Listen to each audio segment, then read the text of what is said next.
Hi, and welcome. You're listening to the X22 Report. My name is Dave, and this is episode 1068A, and today's date is September 6, 2016, and the title of the episode is The Central Bankers Are Preparing for the Inevitable, the Entire System Collapsing.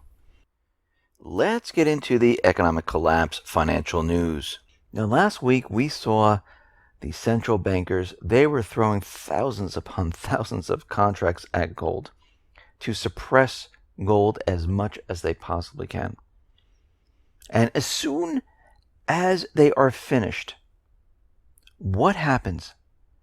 Gold shoots up once again. It is up $27 as we speak.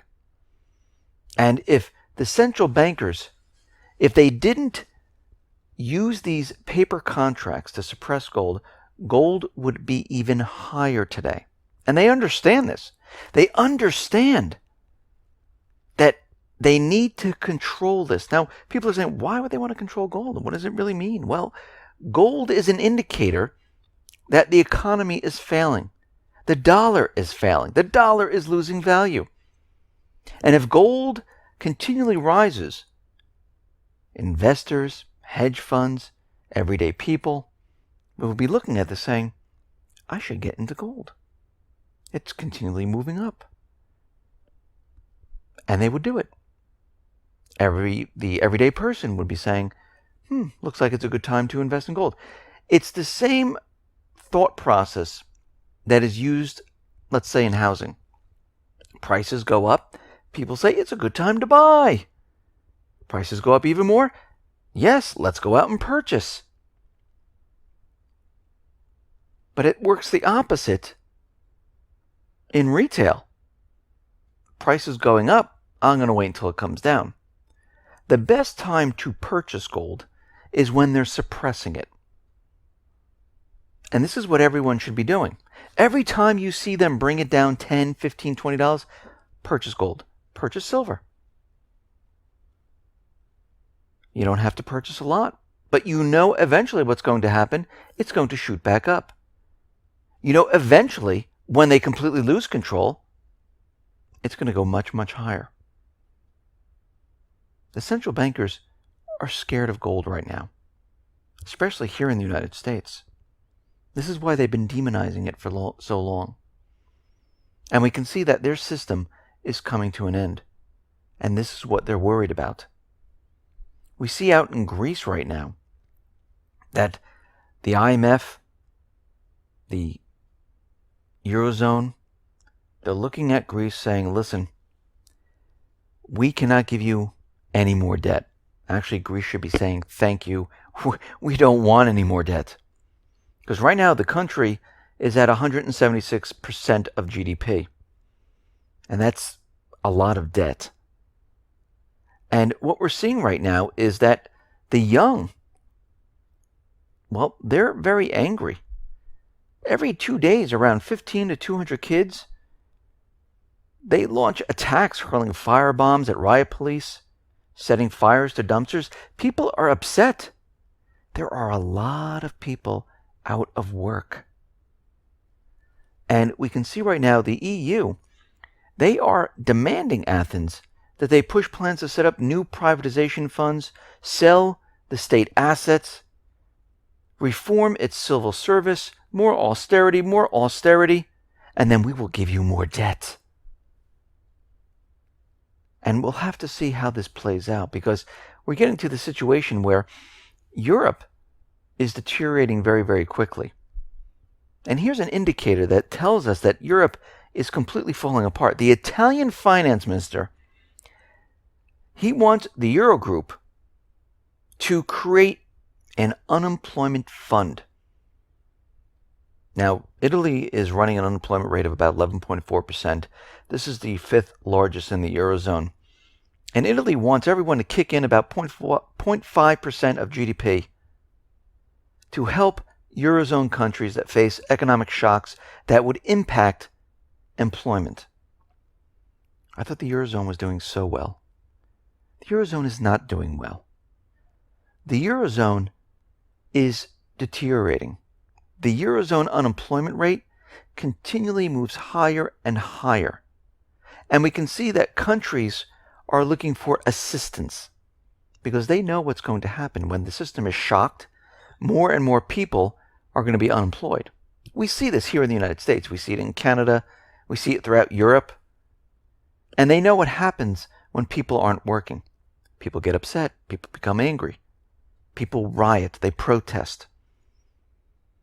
And we see right now that the situation in Europe is getting worse. I mean, think about this for a second. It's been 16 months since the European Central Bank has now purchased over $1 trillion in government bonds since QE began. And when we look at this and we see what the ECB is doing, it's supposed to help the situation. But what's been happening here, it's done nothing. Manufacturing, new orders are continually declining. Meanwhile, the ECB balance sheet continually increases.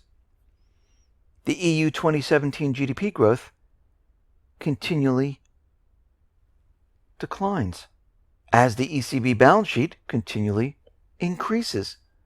Right now, the GDP expectation in the EU, it's around 1.2%.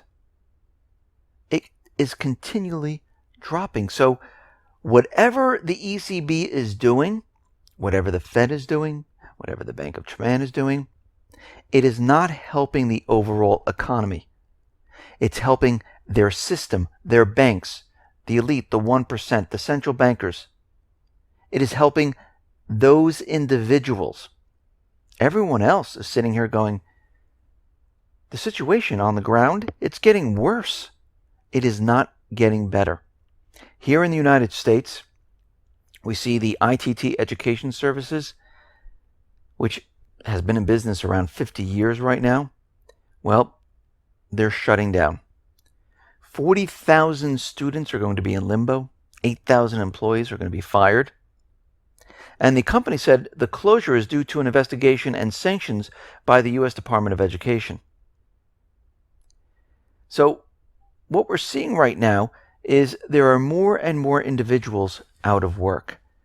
And all these students, what are they going to do at this point? And of course, you know, they have student loans. This company has been the subject of a state and federal probe for various reasons, including its recruitment tactics, lending practices, and job placement figures. Now, this is the second time we've heard that a college is kind of falsifying job placement figures. Why would that be? I think it was the Corinthian College that was doing this before, where they were sued. Because what's happening right now, more and more people are taking out student loans. They're going to these schools and they're saying, can I get a job if I do this? And they say, yes, of course. You can get a job here or here or here, and this is what you'll be making. But in reality, these jobs don't exist. In reality, they need to fake it to get more and more individuals enrolled. Because they know people aren't going to be taking the money out of their own pocket. They're going to be taking loans out. And they have to show people that after you take these loans out, you're going to get a job. But we see the opposite happening once again. It is so bad here in the United States that right now government employees now outnumber manufacturing employees by almost 100 million.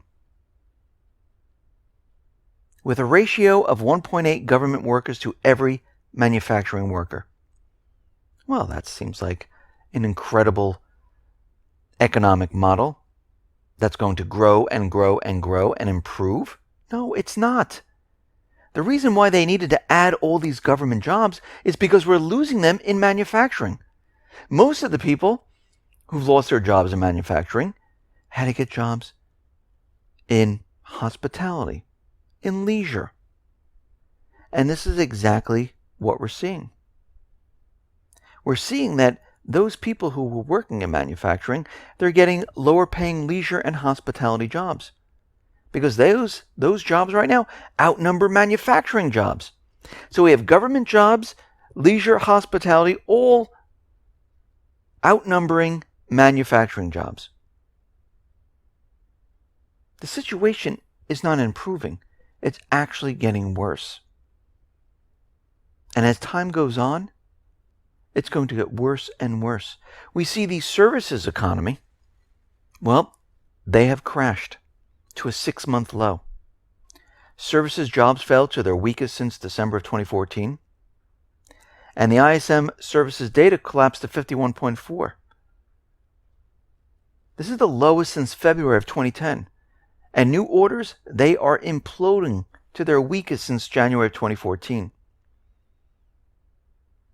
Actually, the Fed's own jobs indicator, it is tumbling. For the 7th month of the last 8, the Fed's labor market indicator has dropped, telling us that this system is dramatically falling apart. Think about all the economic indicators that we have been looking at, and how many are continually declining, and some are even worse than 2008. How in the world can the economy be getting better? It can't be. Once again, the U.S. government central bankers, they are lying to the people. And they know the crash is inevitable. There's nothing they can do about it. Yes, they can continually prop it up, but eventually what happens is that other countries realize what's happening, and other countries pull away, which we're seeing right now. And countries say, you know something? I've had enough. And they start forming their own economic system. And they continually pull away from the United States, from the private Western central bank countries. And we're seeing this right now. They're called the BRICS. China, Russia, Brazil, and many of the emerging market countries, they're all doing this because they understand what's going on. In Hungary, we know that the IMF is owned by the Rothschild Group. Well, the Prime Minister in Hungary, guess what he's just done? He has banned the Rothschild Bank from his country. We see Iceland has done it. Hungary's done it. Many other countries are going to wake up and do this. In Russia, Putin has taken control of the central bank. He's taken the control away from the private Western central bank. This is why they're continually provoking war with Russia. Same thing with China. China's trying to play both sides right now. We see many other countries, they're dumping treasury bonds. They're getting rid of their dollar reserves. They're preparing for what is coming. They're getting rid of the West paper and backing their financial system with Eastern paper, gold, silver, or other assets. Because they know the system is dying. The central bankers know it. The U.S. government knows it. Many of the hundreds of millions of people around the U.S., Canada, Australia, throughout Europe, many of these people don't know it. There are a few. There are a few that realize what's going on here. And this is why you need to prepare for what is coming, not just financially, mentally, physically. You need to prepare with food, water, supplies. Because when credit dries up, when credit freezes and many companies go bankrupt, which you know is going to happen, we've already seen it with Hanjin. We've seen it with other corporations, where one minute they look really healthy, they're telling you everything is fine, the next minute they're closing their doors. When this starts to happen, these companies will not be able to get credit, deliveries will stop, trucking will stop, rail traffic will stop. Yes, it will be operational in a certain respect, but it will be slow. So products will not be replenished on the shelves very quickly. And this is what everyone needs to understand, is that you don't want to be caught up in that. And this is why you all need to be prepared. Listen, everyone, thanks a lot for listening. Be well, be safe, and especially be prepared. Thanks a lot.